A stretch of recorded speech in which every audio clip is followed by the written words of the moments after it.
नमस्कार विद्यार्थी मित्रांनो, आज आपण क्वेश्चन टॅग विषयी माहिती पाहणार आहोत.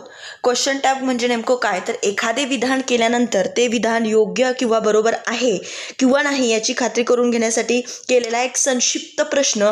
आपण केलेले विधान ठोसपणे मांडण्यासाठी समोरच्या व्यक्तीला आपल्या विधानाशी सहमत करून घेण्यासाठी क्वेश्चन टॅगचा वापर केला जातो. For example, it's very cold isn't it, म्हणजे खरंच थंडी आहे ना, असा हा प्रश्न तयार केला जातो. याला क्वेश्चन टॅग किंवा टेल टॅग असे सुद्धा म्हणतात. तर पहा, क्वेश्चन टॅग करताना काही नियम आहेत, ते नियम आपण आता पाहणार आहोत. दिलेले वाक्य पूर्ण लिहावे व शेवटी स्वल्पविराम द्यावा. आता क्वेश्चन टॅग करताना जे दिलेले वाक्य आहे ते वाक्य पूर्ण आपल्याला द्यायचं आहे, त्यानंतर कॉमा द्यायचा आहे आणि त्यानंतर आपल्याला प्रश्न, एक उपप्रश्न, संक्षिप्त प्रश्न तयार करायचा आहे. दिलेल्या वाक्यात सहाय्यकारी क्रियापद असल्यास क्वेश्चन टॅग करताना प्रथम सहाय्यकारी क्रियापद घ्यायचं आहे. आता आपल्याला इथे सहाय्यकारी क्रियापद हेल्पिंग वर्ब शोधायचं आहे. इट्स इथे तुम्ही पाहू शकता, इट इज, तर इज इथे आपल्याला सहाय्यकारी क्रियापद दिसेल. नंतर जर सहाय्यकारी क्रियापद नसेल तर मुख्य क्रियापदाच्या काळानुसार डू, डज, डिड असे लिहायचे आहे. आता उदाहरणार्थ तुम्हाला दिसेल की इथे जर मेक असेल, ह्या क्रियापदाचं पहिलं रूप आहे. मग आता मेक असल्यानंतर आपल्याला यातलं हेल्पिंग वर्ब शोधायचं आहे, सहाय्यकारी क्रियापद शोधायचं आहे. तर यामध्ये असणार आहे डू. आता मेक्स ही, शी, इट आणि तृतीय पुरुषी एकवचनीय जर असेल तर आपण क्रियापदाला यस लावतो. तर मग आता समजा हे सुद्धा क्रियापदाचं पहिलं रूप आहे. आता जर समजा तुम्हाला यातला हेल्पिंग वर्ब शोधून काढायचं असेल तर यस आहे, तर आपल्याला हेल्पिंग वर्ब शोधावं लागेल, ते असणार आहे डज. त्यानंतर मेड म्हणजे क्रियापदाचं दुसरं रूप, यामध्ये हेल्पिंग वर्ब नेहमी डीड असतो. अशा पद्धतीने आपल्याला डू, डज, डीड हे हेल्पिंग वर्ब सहाय्यकारी क्रियापद शोधता यायला हवी. त्यानंतर पहा की क्वेश्चन टॅग करताना जर दिलेलं वाक्य होकारार्थी असेल तर क्वेश्चन टॅग हा नकारार्थी येतो. इथे तुम्ही पाहिलं की इट इज व्हेरी कोल्ड, इथे तुम्हाला दिसेल की हे वाक्य जे आहे हे दिलेले वाक्य होकारार्थी आहे, तर आपण इथे क्वेश्चन टॅग निगेटिव्ह केलेला आहे. आणि जर हे वाक्य निगेटिव्ह असेल तर क्वेश्चन टॅग आपला पॉझिटिव्ह येईल, म्हणजे होकारार्थी येईल. आता पहा, नॉट हे संक्षिप्त रूप आपल्याला लिहायचं आहे. इज नॉट न लिहिता आपण इथे इजंट लिहिलेला आहे, तर कॉन्ट्रॅक्टेड फॉर्मचा आपल्याला वापर करायचा आहे. For example, isn't, wasn't, don't, didn't अशासारखे. नंतर शेवटी वाक्याच्या सुरुवातीला आलेल्या नामाला अनुसरून योग्य ते सर्वनाम लिहायचे आहे. परंतु जर दिलेल्या वाक्यात सर्वनाम असेल तर तेच सर्वनाम घेऊन शेवटी चिन्ह द्यावे. क्वेश्चन टॅगमध्ये नकार जोडताना खालील प्रमाणे संक्षिप्त म्हणजे कॉन्ट्रॅक्टेड फॉर्म ऑफ नेगेशन आपल्याला वापरता येतात. आता पहा, या रूलमध्ये तुम्हाला असं पाहायचं आहे की दिलेल्या वाक्यात जर नाम असेल, राम असेल, तर त्यासाठी आपल्याला क्वेश्चन टॅग करताना इजंट वापरल्यानंतर, फॉर एक्झाम्पल इजंट त्यामध्ये आहे, तर इजंट वापरताना आपल्याला याबद्दलचं सर्वनाम आहे. तर मग रामला असणारं सर्वनाम काय आहे? ही. जर सीता असेल तर आपण इथे शी वापरणार आहोत. आणि आधीच जर हिनी वाक्य म्हणजे सर्वनामाने वाक्य सुरुवात झालेली आहे, सर्वनामाने वाक्याची सुरुवात झालेली आहे, तर तेच सर्वनाम आपण इथे घेणार आहोत. फक्त हे आपल्याला करता यायला हवं. मुलगा असेल तर ही, मुलगी असेल तर शी. तर पहा, आपण खाली कॉन्ट्रॅक्टेड फॉर्म्स पाहणार आहोत.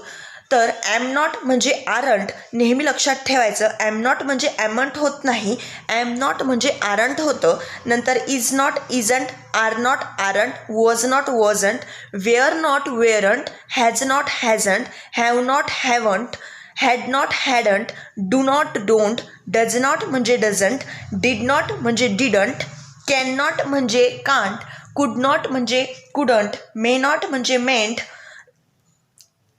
माईट नॉट म्हणजे मायटंट, शॉल नॉट म्हणजे शांट. इथे सुद्धा शालंट करायचं नाही आहे, शाल नॉटचा कॉन्ट्रॅक्टेड फॉर्म आहे SHANT, शांट. शुड नॉट म्हणजे शुडंट, विल नॉट म्हणजे ओंट. इथे पुन्हा आपल्याला लक्ष द्यायचं आहे, विल नॉट म्हणजे ओंट होतो, WONT, विलंट होत नाही. वुड नॉट म्हणजे उडंट, मस्ट नॉट म्हणजे मसंट, यूज टू नॉट म्हणजे डिडंट, यूज टू जर असेल वाक्यात तर आपल्याला युजंट वगैरे करायचं नाही, तर त्याचं डिडंटच ठेवायचं आहे. ऑट नॉट म्हणजे ऑटंट. तर अशा पद्धतीचे हे कॉन्ट्रॅक्टेड फॉर्म आपल्याला यायलाच हवे. हे तुम्ही लिहून घेऊ शकता, त्याचबरोबर हे तुम्हाला लक्षात ठेवायचे आहेत. आता आपण क्वेश्चन टॅग करायला सुरुवात करूया. तर तुम्ही पाहू शकता, पहिलं एक्झाम्पल आहे, it is a good suggestion. हे दिलेलं वाक्य आता आपल्याला याचा क्वेश्चन टॅग करायचा आहे. मग हे दिलेलं वाक्य मी इथे जसंच्या तसं लिहिणार आहे. पहा, जसंच्या तसं वाक्य लिहिल्यानंतर आपल्याला इथे स्वल्पविराम म्हणजे कॉमा द्यायचा आहे. कॉमा दिल्यानंतर आपल्याला इथे याचं हेल्पिंग वर्ब शोधायचं आहे, ते आहे इज. आणि मग इथे आपल्याला माहिती आहे रूल की समजा जर हे निगेटिव्ह पॉझिटिव्ह असेल तर आपण इथे निगेटिव्ह करणार आहे आणि इथे निगेटिव्ह असेल तर इथे आपण पॉझिटिव्ह करणार आहे. तर हे इथे पॉझिटिव्ह आहे दिलेलं वाक्य पॉझिटिव्ह आहे म्हणून आपण इजंट केलेलं आहे. आणि इट हे सर्वनामच आहे म्हणून आपण इट लिहिलं आणि नंतर क्वेश्चन मार्क द्यायचा आहे. हा क्वेश्चन टॅग आहे त्यामुळे तुम्हाला क्वेश्चन मार्क देणं खूप इम्पॉर्टंट आहे. त्यानंतर पहा खालचं वाक्य, इट वॉज हिज बॅड लक. इथे तुम्ही पाहू शकता की हे वाक्य जसंच्या तसं लिहिले गेलेलं आहे. इथे हा इट वॉज हिज बॅड लक हे पॉझिटिव्ह सेंटेन्स आहे, होकारार्थी वाक्य आहे म्हणून या वॉजचं आपण इथे वॉजंट केलेला आहे. आणि वॉजंट नंतर इथे ऑलरेडी सर्वनाम दिलेलं आहे इट, तर तेच वापरून आपण प्रश्नार्थक चिन्ह दिलेलं आहे. तर वाक्य आपलं असं झालेलं आहे, it was his bad luck wasn't it question mark. नंतर पहा पुढे,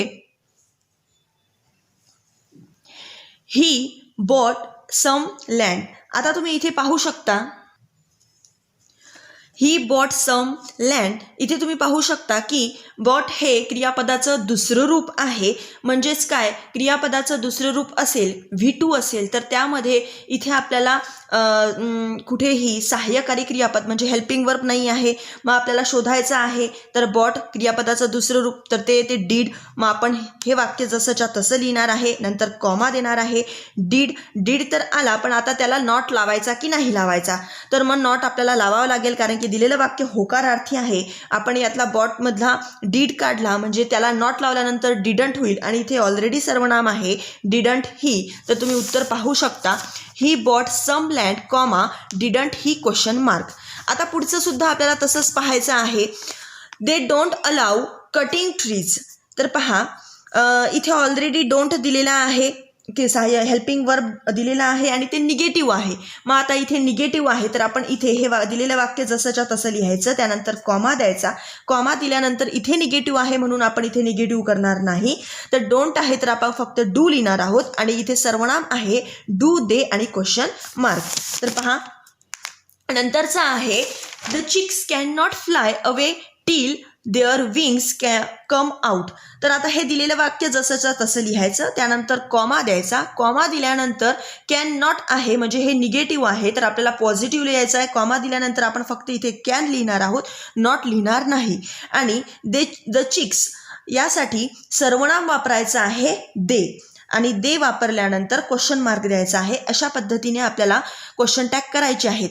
जर वाक्य निगेटिव्ह असेल तर क्वेश्चन टॅग पॉझिटिव्ह होतो, जर वाक्य पॉझिटिव्ह असेल तर क्वेश्चन टॅग हा निगेटिव्ह होतो. हे आपल्याला लक्षात घ्यायचं आहे. त्याचबरोबर आपल्याला सर्वनामचा इथे शेवटी सर्वनामाचा उपयोग करायचा आहे. द चिक्स हे अनेकवचनी आहे म्हणून आपण इथे दे घेतलेलं आहे. पहा आता क्वेश्चन टॅगचा आणखी एक दुसरा नियम असा आहे की वाक्याची सुरुवात जर लेट्सने झालेली असल्यास क्वेश्चन टॅग शॅल वी असा करावा. म्हणजे जर समजा वाक्य असे असतील, let's have a some tea, let's pray God, let's play cricket, let's study together, let's work fast, हे सगळे वाक्यांची सुरुवात कशाने झालेली आहे, लेट्सने झालेली आहे. तर अशा वेळेस तुम्हाला काहीही न करता फक्त एक लक्षात घ्यायचं आहे की वाक्याची सुरुवात लेट्सने झालेली आहे. मग वाक्य जसंच्या तसं लिहायचं, त्यानंतर कॉमा द्यायचा आणि शॅल वी हे लिहून क्वेश्चन मार्क द्यायचा आहे.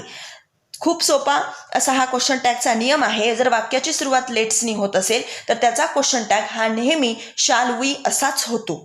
इथे आपल्याला कुठेही हेल्पिंग वर्ब शोधायचं काम नाही किंवा आपल्याला इथे कुठेही निगेटिव्ह करण्याचं सुद्धा काम नाही. वाक्याची सुरुवात लेट्सनी झालं म्हणजे क्वेश्चन टॅग हा शॅल वी येतो. पहा आता हे झाले शॅल वीचे वाक्य. त्यानंतर आपल्याला पाहायचं आहे, जर वाक्य हे आज्ञार्थी असेल, इम्पॅरेटिव्ह सेंटेन्स असेल तर क्वेश्चन टॅग करताना विल यू वापरावे, परंतु वाक्याच्या सुरुवातीला प्लीज आले असेल तर क्वेश्चन टॅग ओंट यू असावा. आता पहा, please bring a glass of water. Please म्हटलेला आहे म्हणजे प्लीज आहे तर क्वेश्चन टॅग आपल्याला वोंट यू असा सुद्धा होतो किंवा विल यू असा सुद्धा होतो. तर please show me your book, इथे तुम्ही पाहू शकता की क्वेश्चन मार्क देऊन विल यू असा सुद्धा होईल किंवा ऑर देऊन ओंट यू असा सुद्धा होईल. त्यानंतर जर क्वेश्चन इम्पॅरेटिव्ह सेंटेन्सचं वाक्य आहे अटेंड द सेमिनार, म्हणजे आज्ञार्थी वाक्य ज्या वाक्याची सुरुवात क्रियापदाने होते त्याला इम्पॅरेटिव्ह सेंटेन्स असे म्हणतात. तर त्याचा सुद्धा जसं आपण पाहिलं की लेट्सच्या वाक्याचा आपण शाल वी लिहिणार आहोत, तसेच इम्पॅरेटिव्ह सेंटेन्सचा आपण विल यू लिहिणार आहोत. ह्या दोन गोष्टी आपल्याला लक्षात ठेवायचं आहे. इम्पॅरेटिव्ह सेंटेन्स असेल तर आपण विल यू लिहिणार आहोत आणि लेट्सचं वाक्य असेल तर आपण शाल वी लिहिणार आहोत. त्यानंतरचं आपल्याला पाहायचं आहे सेंटेन्स ते म्हणजे यूज टूचं. आत्ताच जेव्हा आपण कॉन्ट्रॅक्टेड फॉर्म पाहिले तेव्हा आपण पाहिलं होतं की यूज टू असेल तर आपल्याला डिडंट वापरायचं आहे. For example they use to make mats, इथे आपण हे वाक्य जसंच्या तसं लिहिणार आहोत. त्यानंतर डिडंट, यूज टूच्या ठिकाणी डिडंट वापरणार आहोत आणि इथे सर्वनाम दे आहे म्हणून आपण इथे दे वापरून क्वेश्चन मार्क घेतलेला आहे. पुढे पहा की he used to badger people with question, जसंचा तसं आपण हा सेंटेन्स लिहिलेला आहे. स्वल्पविराम म्हणजे कॉमा दिलेला आहे. यूज टू आहे म्हणून लक्षात घ्यायचं आहे, डिडंट वापरायचं आहे, सर्वनाम ही आणि क्वेश्चन मार्क द्यायचा आहे. तसंच तिसरं वाक्य आहे she used to go into the village, हे वाक्य आपण जसंच्या तसं लिहिलं, क्वेश्चन मार्क दिला, यूज टू म्हणजे डिडंट लिहिलं आणि इथे जे सर्वनाम आहे शी ते आपण इथे लिहून क्वेश्चन मार्क दिलेला आहे. त्यानंतरचं आपल्याला आणखी एक क्वेश्चन टॅगचा रूल पाहायचा आहे. तो म्हणजे जर होकारार्थी वाक्यात ॲम असेल तर क्वेश्चन टॅग करताना आरंट आय असा करायचा, परंतु नकार वाक्यात आपल्याला एम आय असाच करायचा आहे. म्हणजे काय, आय ॲम हॅपी हे जर वाक्य आहे तर आपल्याला हे वाक्य जसंच्या तसं लिहायचं आहे आणि ॲमंट होत नाही. मगाशीच मी तुम्हाला सांगितलं इथे होकारार्थी आहे म्हणून इथे आपण निगेटिव्ह करणार आहे, मग ॲमंट होत नाही. ॲम नॉटचं आरंट हा कॉन्ट्रॅक्टेड फॉर्म आहे म्हणून आपण आरंट आय म्हटलं आहे. पण जर वाक्य आय ॲम नॉट हॅपी आहे म्हणजे नकारार्थी वाक्य आहे, मग आपल्याला क्वेश्चन टॅग होकारार्थी करायचा आहे. मग त्यावेळेस आपल्याला आर आय वापरायचं नाही तर ॲम आय असंच वापरायचं आहे. ॲम नॉटचं ॲमंट होत नाही म्हणून आपण आरंट घेतलं, पण इथे ॲम नॉटचं इथे होकारार्थी आपल्याला ॲमच करायचं आहे, इथे आपल्याला आर लिहायचा नाही. नंतरचा रूल आहे जर होकारार्थी वाक्यात शाल आले असेल तर क्वेश्चन टॅग शांट असा होतो. तर आता आय शाल सॉल्व धिस प्रॉब्लेम, तर आता तुम्हाला माहितीच आहे की आय शाल सॉल्व धिस प्रॉब्लेम हे वाक्य जसंच्या तसं लिहायचं. त्यानंतर कॉमा द्यायचा. शाल इथे होकारार्थी आहे तर आपल्याला इथे निगेटिव्ह करायचं आहे म्हणजे शाल नॉट करायचं आहे. शालंट होत नाही, शांट होतं म्हणून आपण इथे शांट आणि हे जे आय आहे तो आपण इथे आय सर्वनाम जसाच्या तसा लिहिलेला आहे, नंतर क्वेश्चन मार्क दिलेला आहे. तर शालचं आपल्याला शांट करायचं आहे, हे सुद्धा आपल्याला लक्षात घ्यायचे आहे. जर होकारार्थी वाक्यात विल आले असेल तर त्याचा क्वेश्चन टॅग ओंट होतो. आता हे सुद्धा तुम्हाला माहिती आहे की विलंट होत नाही, ओंट होतो म्हणून आपण ही विल वर्क हार्ड हे वाक्य जसंच्या तसं लिहिलं, नंतर कॉमा दिला. इथे पॉझिटिव्ह आहे म्हणून आपण इथे निगेटिव्ह विल नॉट म्हणजे विलंट न करता ओंट केलेला आहे आणि जो सर्वनाम आहे हा जसाचा तसा लिहिला आणि इथे क्वेश्चन मार्क दिलेला आहे. आता पहा वरील सर्वच अपवाद हे होकारार्थी वाक्यात येत असतात पण नकारार्थी वाक्यात नाही. म्हणजे काय, आता समजा शाल नॉट असेल तर आपण इथे शाल लिहिणार आहोत, विल नॉट असेल तर आपण इथे विल लिहिणार आहोत, ॲम नॉट असेल तर आपण इथे ॲम लिहिणार आहोत. आता पहा तसंच आणखी पुढचा नियम असा आहे की जर वाक्याची सुरुवात देअर या दर्शक सर्वनामाने झालेली असेल तर त्या वाक्याचा क्वेश्चन टॅग करताना सर्वनाम म्हणून देअरच घेतात. मग आता देअर हे सर्वनाम जर असेल तर आपल्याला इथे सुद्धा देअरच घ्यायचं आहे. There is no shortage of water, तर आपण हे वाक्य जसंच्या तसं लिहिलं. इज नॉट, नो म्हणजेच नॉट म्हणून आपण आपला जो क्वेश्चन टॅग आहे ते पॉझिटिव्ह करणार आहे इज आणि मग हेच सर्वनाम घ्यायचं आहे दिअर आणि क्वेश्चन मार्क. हा झाला दिअरच्या बाबतीतला.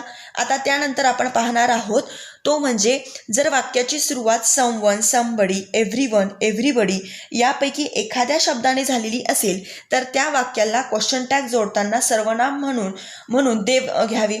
जर समवन, समबडी, एव्हरीवन, एव्हरीबडी यासारखे जर सर्वनाम म्हणून आलेले असेल, पहा पुन्हा वाचायचं आहे आपल्याला. समवन, समबडी, एव्हरीवन, एव्हरीबडी हे जर असेल तर आपल्याला सर्वनाम दे घ्यायचं आहे. एव्हरीबडी हेल्प हिम वाक्य जसंच्या तसं लिहिलं.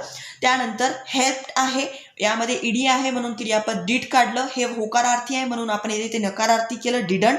आणि एव्हरीबडी आहे म्हणून आपण इथे सर्वनाम घेतलं they. Didn't they question mark. Someone, somebody, everyone, everybody, यासाठी आपल्याला हे एव्हरीबडी घ्यायचं नाही आहे, इथे आपल्याला दे घ्यायचं आहे. अशा पद्धतीचे हे क्वेश्चन टॅग्सचे रूल आहेत. आज आपण इथेच थांबूया.